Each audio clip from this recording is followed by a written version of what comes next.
Welcome to my channel mathematical world. మీకు చాలా competitive ఎగ్జామ్స్లో ట్రయాంగిల్స్ ఇస్తాడు. ట్రయాంగిల్స్ ఇచ్చి అందులో ఎన్ని ట్రయాంగిల్స్ ఉన్నాయో ఫైండ్ చేయమంటాడు. అలాంటి ట్రయాంగిల్స్ ఇచ్చినప్పుడు మీరు సాల్వ్ చేయడానికి ఇలా ఒక్కొక్కటి లెక్క పెడితే కూర్చుంటే మీకు టైం సరిపోదు కదా. విత్ ఇన్ సెకండ్స్లో ఎలా సాల్వ్ చేయాలో చెప్తాను చూడండి. అసలు మీకు ఇచ్చిన ఫస్ట్ డయాగ్రామ్ తీసుకోండి. డయాగ్రామ్లో ఎన్ని ట్రయాంగిల్స్ ఉన్నాయో ఒకసారి ఎన్ని బేసెస్ ఉన్నాయో కౌంట్ చేయండి. మీకు ఇక్కడ 1 2 3 4 కదా. ఇలాంటివి ఎన్ని ఉన్నాయండి మనకి?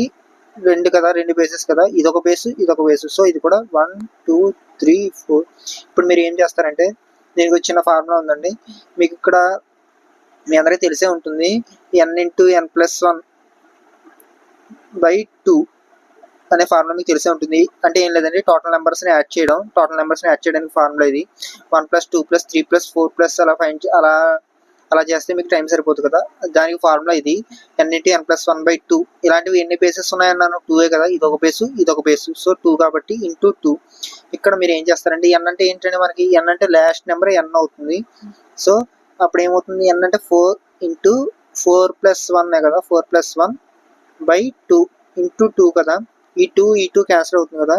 అప్పుడు ఏమవుతుందండి మనకి సొల్యూషను? 4 × 5 అవుతుంది. దాన్ని బట్టి ఎంత అవుతుందండి సొల్యూషన్? మనకి సాల్వేషన్ 20 కదా. ఈ ట్రయాంగిల్లో 20 ట్రయాంగిల్స్ ఉన్నాయండి మనకి. సో ఆప్షన్ సి అనేది ఆన్సర్ అవుతుంది.